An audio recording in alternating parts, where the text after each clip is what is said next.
Elizabeth here with Jacobs Academy.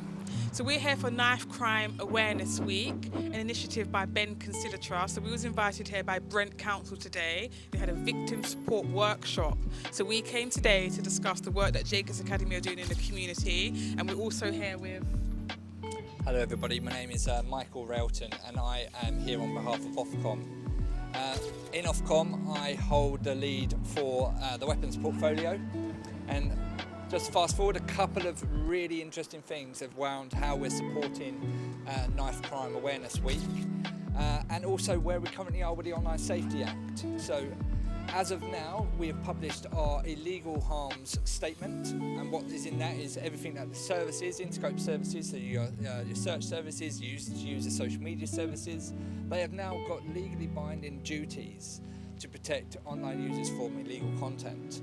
Also, they've also got, through our protection of children statement, additional duties which protect children, anyone under the age of 18, from harmful content, and that's like the glorification, the normalisation of knife violence, any violence really, and the carrying of knives.